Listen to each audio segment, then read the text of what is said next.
I'm going to be canning up some tomato sauce with tomatoes that I grew in my garden. The varieties I'm using are Beefsteak Bush, Oxheart, San Marzano, Brandywine, and Glamour. I'm now going to start emptying my bags of frozen tomatoes into my stock pot.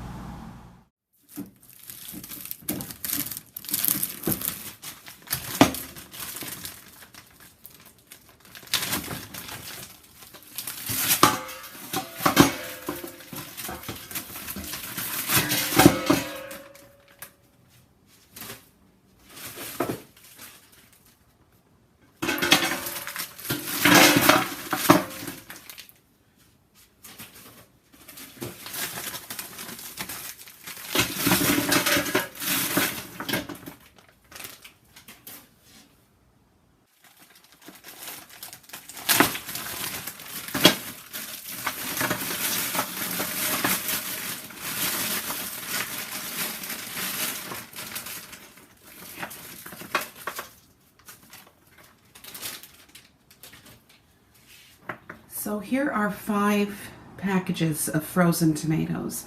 I've turned on my element and they're just going to slump down, and if I need to add another package, I will.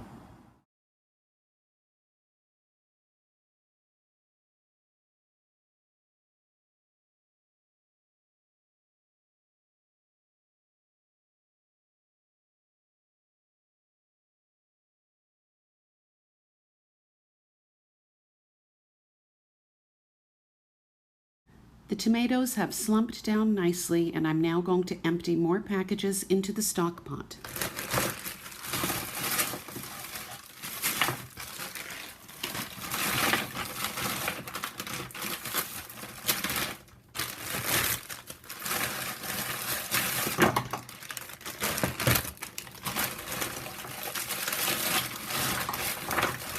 I've started a second pot because I just want to get this all done today.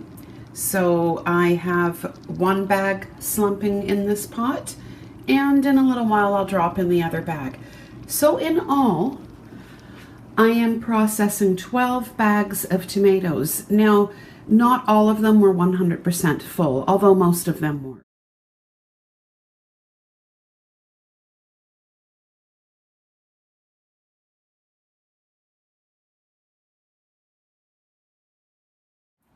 So here are my 2 pots of tomatoes, and I'm going to cover them up, let them simmer, and do some housework, and I'll bring you back later when I'm ready for my next step. Down enough. What I'm going to do is take my stick blender and blend up all of this tomato goodness. This stick blender too, and I do it this way because I am putting them in frozen. This works for me. You can't previously strain these, and you know, in the past I have processed the tomatoes without straining them, and I'm okay with that. It's just that I find the seeds sometimes turn the sauce bitter, and that's why I want to get rid of the seeds. But anyway, that step is down the road here. Let's get blending this pot.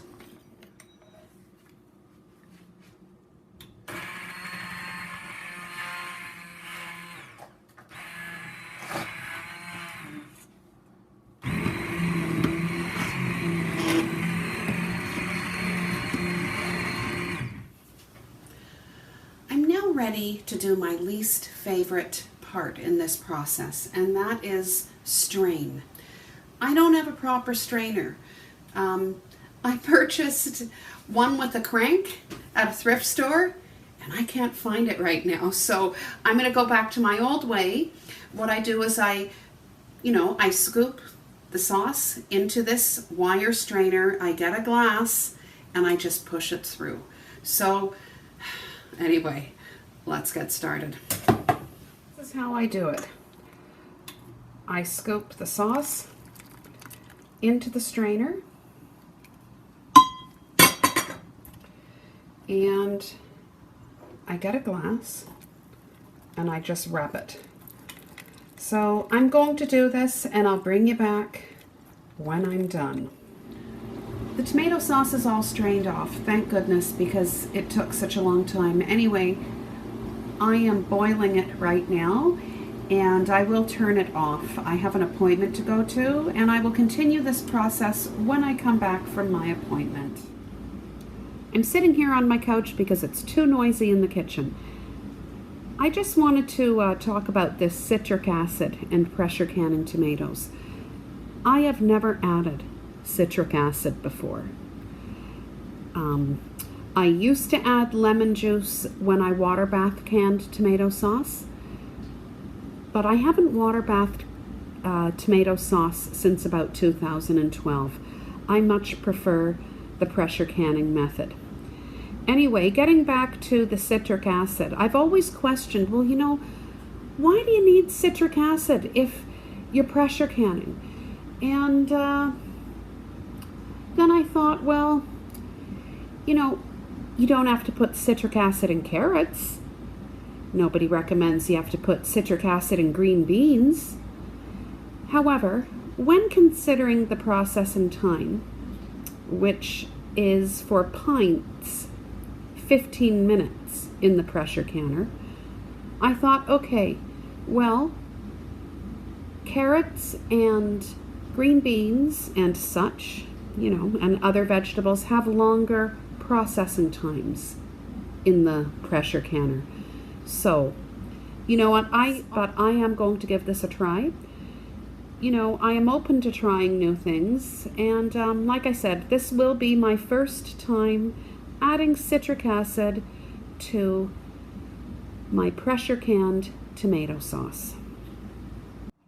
So I'm now going to can my tomato sauce, and I have my lids there. What I typically do is boil water and pour it over and just leave them, you know.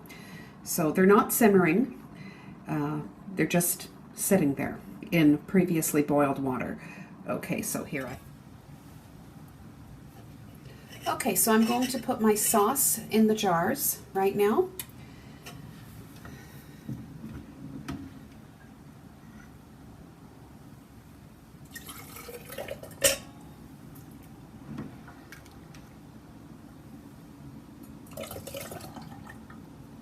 I'm using a metal funnel because it's a hot pack.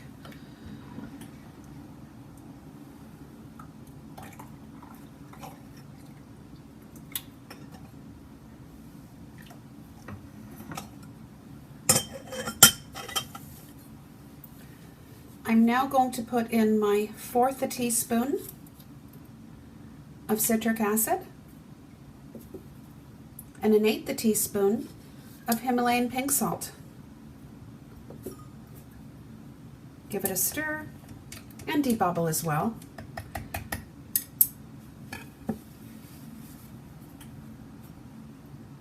Wipe the rim.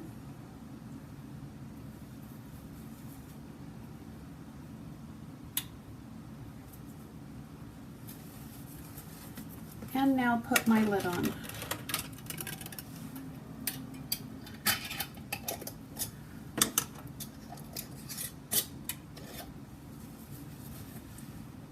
There. I'm going to put this in my pressure canner now, and I'll bring you back when my pressure canner is fully loaded with tomato sauce jars.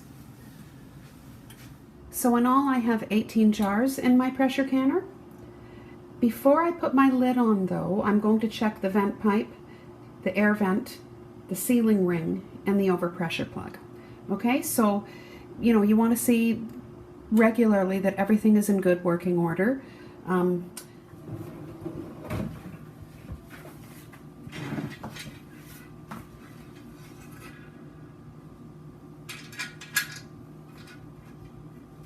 right, everything is okay. I'm now going to put my lid on, line up my arrows, close. There. So I'm going to turn up my heat, and I will bring you back when the air vent pops up. Okay? I'm now going to let the pressure canner vent for 10 minutes. The pressure canner has been venting for 10 minutes. I'm now going to put the pressure regulator on the vent pipe. I'll bring you back when it reaches 11 pounds pressure. It's now reached 11 pounds pressure. I'm going to put the timer on for 15 minutes. 15 minutes is the processing time for a pint of tomato sauce. My 15 minutes are now up, and I'm going to turn off my element. The pressure will come down naturally, and then I will take the jars out of the pot. Okay, so we're down to 0 pressure. Let's take the pressure regulator off and the lid. Holding it away from me. Okay, here we go.